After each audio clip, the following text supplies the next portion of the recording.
So ito lang masasabi ko dito. Makinig kayo mabuti mamaya, babalikan natin to. Kung hindi lang po talaga pagkaswapang ito mga taong gobyerno po natin, matagal na po tayong marami ng mga train system na natapos. Pagkaswapang kasi nila sa pera. Tama. Bakit? Sa halip na unahin itong mga napaka-importanteng proyekto para sa atin, ang inuuna nilang mga proyekto ay ang para sa kanilang mga sariling interes. Magandang halimbawa ito ngayon, itong 288 billion na isiningit po sa pambansang budget. 288 billion. Pinawasan daw ng 26. Okay, 26. So magkano pa natira? But basically po, wala naman sa plano mismo po ng kagawaran, wala mismo po sa plano talaga ng pambansang gobyerno, isiningit po nitong sigurado ko'y magnanakaw sa perang ito. Mismo. Pinipilit nila. Dahil dito po sigurado ang kanilang kitaan. So babalikan ko, itong mga proyekto ngayon, as sinasabi ni Yusek, delayed. Kasi nga din po, kinakailangan din ng pera para doon sa pag-aayos ng linya. Kaya mamaya, babalikan ko itong problema ho natin sa MRT-7 na higit na pong 20 taon, hindi pa rin po nasisimulan sa napakaraming problemang kinakaharap ng proyekto. And sabi nga niya, dahil po sa ngayon, magbabago na naman ang cost nito, siguradong tataas ang pamasahe nito. Sigurado pong tataas din po mga kapatid ang babayaran natin doon sa mga inutang pa natin para sa ibang po mga train system na sana nga po'y pakikinabangan ng pangkaraniwang Pilipino. Aba, Diyos ko po, panahon na nga para pakinggan si bro. Yun na nga yung na-order na sasakyan na yan, yung mga bagon na yan. Baka pagdating na yan at gagamitin na, lumang-luma na. Obsolete na sa ibang bansa. Tayo naman, bago pang gagamitin. Di ba nakakatawa lang? Roger, dahil gusto ko humupang aking damdamin dahil nakakainis po itong mga pangyayaring ito. Inuuna ho nilang ponduhan yung mga proyekto na alam nila na kickback sila.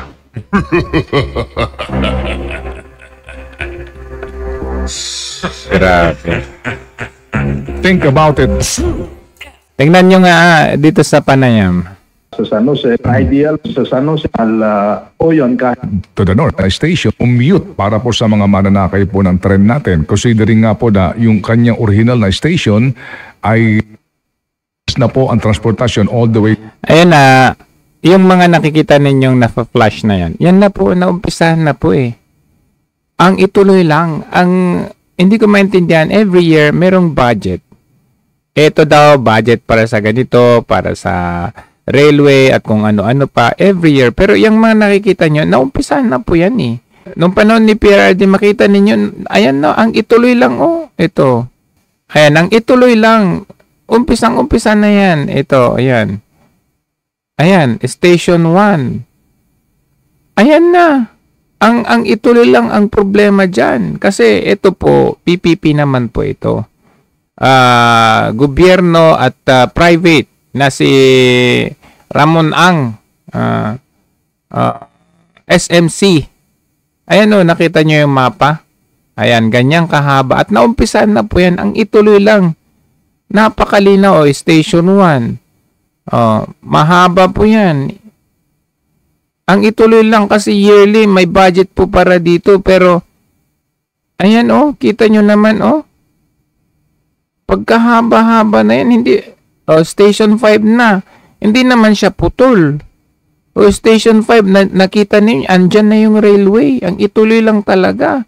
Nag-umpisa nito nung panahon ni PRRD. Ayan Buti sana kung nakita natin na putol dito. Station 2, putol. Wala na Station 3. Hanggang Station 2 lang, hindi Station 12, sa depot na. Ang ituloy lang.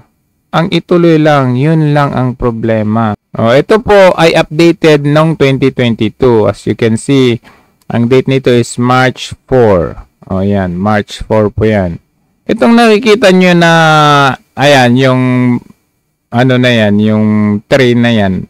Dumating na yan panahon ni PRRD. Kasi matagal na to eh. Conceptualized nung panahon ni Ramos. hindi na ituloy nung panahon ni Arroyo, na tuloy nung panahon ni Pinoy, pero hindi naman na umpisan talaga. Naumpisan na lang yan 2016 eh. Realignment, nagkaroon ng mga delays, etc. So dahil dyan, ito po yun, kinakailangan pang gumasta ng proponent para lamang pag-aralan yung kanilang proposal kung tama ba itong alignment na ito, including yung additional cost sa project kasi nangangahulugan yan ng additional din po na pagbawi sa puhunan. Opo. Ganun na nga po yun. These are design changes resulting from various factors po like yung actual field conditions, requirements of DPWH and the LGU po, the local government unit. Ito pong yung mga design changes po to adapt to the needs of the public. Yun po yung at saka kasi nung unang panahon ho nito, matagal na ho. Ang unang conceptualization nito, marami na hong nangyari. Lumaki na rin ho yung expected ridership natin. So ito yung mga factors po na kinonsider po natin para magkaroon po tayo ng mga design changes and variation orders po. So yung pag-changes, pagpalit ng depot, hanggang dun sa pag-design changes na may stasyon, yung additional... Bakit kailangan ng design changes? Bakit kailangan palitan yung depot? Hindi pa nga tapos eh. Yun ang nakapagtataka. Kung meron mang dapat baguhin dyan, minimal na lang ho. Hindi yung parang, ano to? Ano yun, babaguhin ang design? Like, kailangan may statue dyan nung bagong Pilipinas logo? Parang ganun ba? Anong design ba ang kailangan dyan? Problema pa nga lang dyan, yung right of way. Tapos, design babaguhin na naman. Tapos, magkakaroon na naman ng budget dyan. Hindi ko maintindihan. Instead na bilisan nilang tapusin itong MRT-7 na ito pagkatagal-tagal na. Inuuna pa yung design changes at kung ano-ano pa, budget na naman yan. Ano po ang modality ng proyektong ito, sir? This is through the BOT, PPP po. Ito, private-public partnership po. Ito, through the BOT law po. Apo. Hindi ko maintindihan itong style ng modality nila na ito, no? Kasi, bakit nasa picture si San Miguel? Kung nasa picture si San Miguel, ba't kailangan pa natin maglabas ng pondo mula sa gobyerno? Di ba, bakit natin pa ibibigay sa isang private na si SMC kung uutang din naman tayo? Diba? Like, for example, funded ng JICA at kung ano-ano dyan na from outside. At kung maglalabas din naman pala ng pondo mula sa ating taunang budget, bakit pa natin ipapahawak sa San Miguel or sa ganyang pribado? Hindi ko maintindihan itong estilo na ganito. Hindi rin naman pala siya maglalabas ng pera. Di ba mayaman siya? O di maglabas siya. Hindi ko... Ito talagang Operate and transfer. Opo. Ilan taon po ang kontratang ito at ano po ay yung procedure dito po? We build, we operate, and we transfer. Ilan taon po ito basically at kailan mong sisimula po yung bilang dito?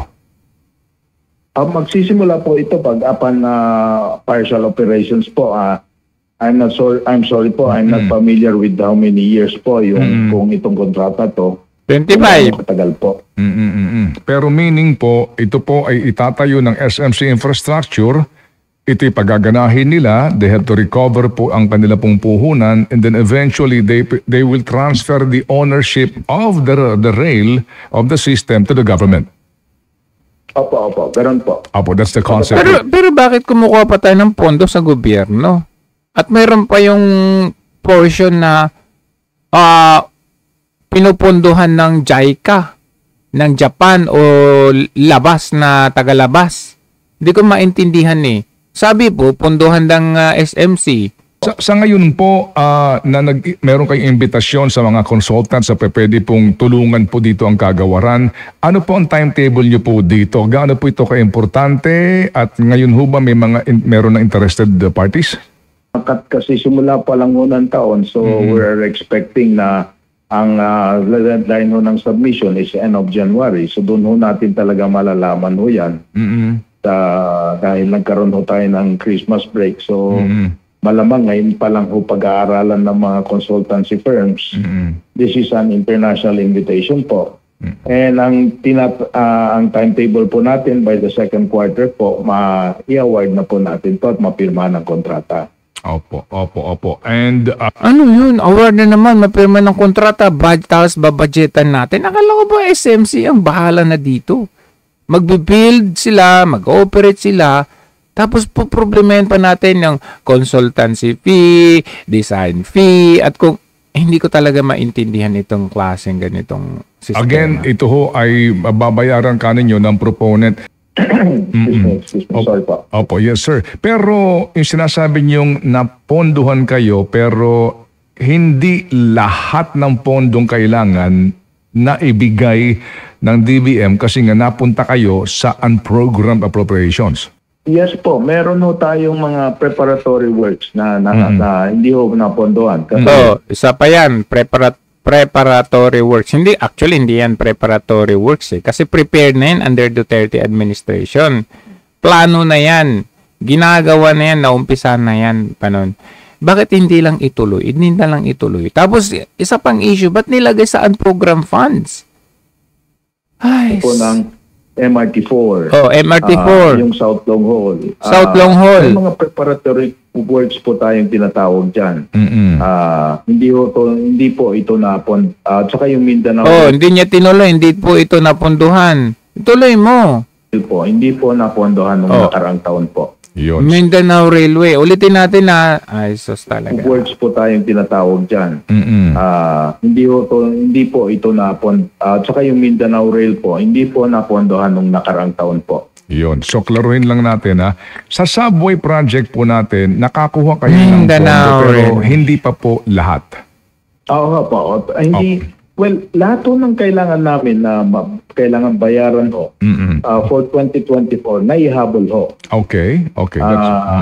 For the NSCR, ganun din po, naihabol po. Okay, sige. Kasi po, Naihabol saan napunta?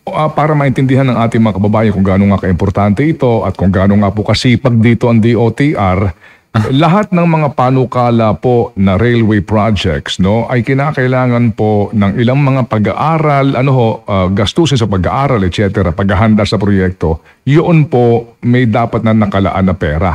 So, sinabi po ni Yusek kanina na ang hindi naponduhan for 2024 ay mga foreign assisted project nga sana para po sa anong pong railway system, sir?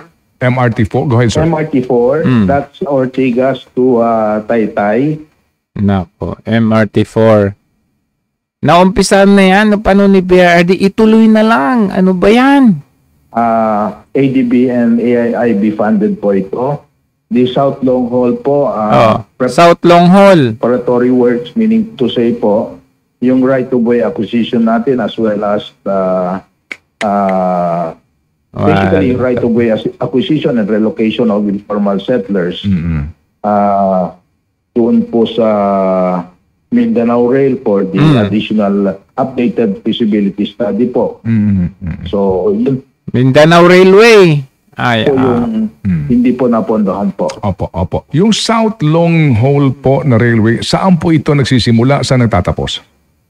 Mula Calamba ho, ang phase 1 po, mula Calamba hanggang Daraga International. Nakakamiss talaga si PRRD, no? Lalong-lalo na yung kanyang cabinet secretary na si Jaime, si Arto Gadi.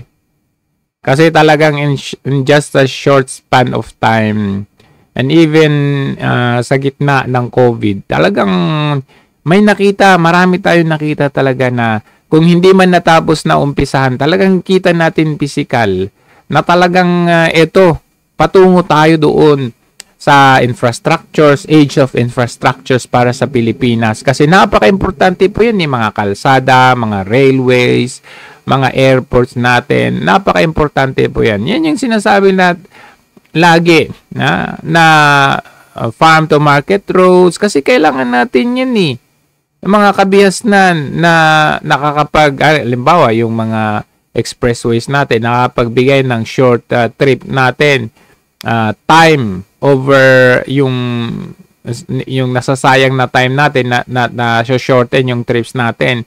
So dito, you could imagine, halos taunang budget, inilalagay, kailangan daw yung pondo dito, kailangan yung pondo dyan, pero hanggang ngayon, partial, tinatapos pa, ginagawa pa, pinag-aaralan pa, anong klase ito? So, just itong recently, meron na namang kung ilang 100 plus million daw na kailangan para sa design, pagdisenyo dito sa MRT-7. Bakit? Aanhin yan. Akala ko ba may budget na yan? At kita ninyo naghahanap pa daw tayo ng budget para dyan. Pero dito, na-booking dito ni Ted Filon na meron naman pala allocated for that. Pero nilagay nga lang sa unprogrammed funds. Tingnan natin. Ating pong, ito sa ating train system na mukhang hindi ho yata ito mapopondohan na kasi nga nakalagay sa program appropriations, no? Yusek, ito lang po, para po sa 2025 na unprogrammed, nalagay po dito yung payment of right-of-way. Opo. Ayan, na-booking. Naghahanap pa daw sila ng budget. Feasibility studies, preliminary and detailed engineering. Ito po yun. Nasama din po dito yung Public-Private Partnership Strategic Support Fund, including right-of-way and subsidy. Ito po yung napunta sa program appropriations. I'm sure ito po yung pag-uusapan nyo sa cabinet meeting. But basically po, sir, ang lalaki po ng halaga nito kapag ating pong kinompute.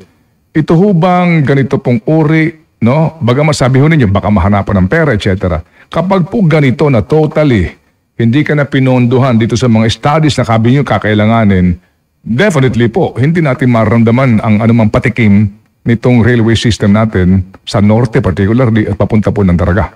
Hindi talaga. Ang mangyari ho, madidelay ho yung project kung hindi ho tayo mas magsususpende po.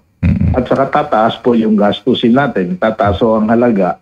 At saka yung economic cost po nito, siyempre ho, nagbabayad tayo ng utang, merong finance charges ho yan. So, kumbaga ho, luging-lugi ho tayo pag hindi ho mapopondohan yan. Opo. Yes sir, yan po ang... Bakit kasi? May utang, inutang. Saan napunta yung inutang? Hindi ko maintindihan. May inutang, hindi iginawa. Tapos, may ipinondo last year, walang iginawa. Ano ba yan? Hanggang kailan ba tayo madidelay? Tapos, anong ginagawa ni San Miguel? Kung talaga siya pondo, di ba? Tapos ngayon, lately, binigay na naman yung NAIA kay San Miguel. Kaya nakita ninyo, worst airport pa rin yung San Miguel. Sabi, meron daw yung mga changes ngayon. Nasaan yung changes? Sabi nila, ibinida nila ngayon kasi yung NAIA daw, record holder daw, 50 million daw ang naging bisita. Oo nga, 50 million. Sige, tanong, ilan sa 50 million yan ang nagreklamo na, ang pangit naman ng airport na to? Of course, yung 50 million na yan, hindi mo alam kung kailan nag-book yung mga yan. Wala na silang choice, nakapag-book na. Okay, they were expecting some changes kasi panay pangako, panay papogi itong si Marcos Jr. Akala nila totoo talaga na nag-improve na ang NAIA. Pagdating nila, nadismaya. Ayun ang problema. Pinapahawak sa mga ganito, pwede namang hawakan ng gobyerno, uutang pala tayo sa labas tapos hindi naman naigawa. Hanggang ngayon, panay delay, hindi pa tapos, kailan tayo matatapos? Kaya talaga sabi ko nga nakakamiss talaga si PRRD, ang isang Duterte. Kasi talagang kung ano yung inutang natin, kung ano yung pondo para natin dyan, mapupunta talaga dyan. Kaya nga bilib na bilib si PRRD sa kanyang gabinete, kagaya ni Arthur Tugade, kasi napakasipag mo niyan. Ang daming accomplishment. So ngayon, ano na nangyari? Tayo po, wala. Dinadaan na lang tayo sa ayuda. Inilalagay nila yung mga pondo dyan sa mga kung saan kikita sila. Makakakupit, makakakobra sila ng pera ng taong bayan. ginagawa na lang nilang partial, panay-partial, itong mga proyekto na ito para every year meron silang makukupit. O next year, partial na naman, may pondo na naman, tas mawawala, tas uutang, tapos may kukupitin, next year, gano'n na naman, hanggang matapos, wala. Sasabihin nila, ang irarason nila, right of way kasi right of way ang problema bakit hindi nyo isettle yung right of way na yan? Bigyan nyo yan, i-relocate ninyo yung mga right of way na yan. Bigyan nyo ng bahay sa subdivision, parang gano'n. Yan yung ponduhan ninyo. Ano taunan ang rason ninyo na-delay kasi right of way. Ang sabihin ninyo, naibulsa ninyo.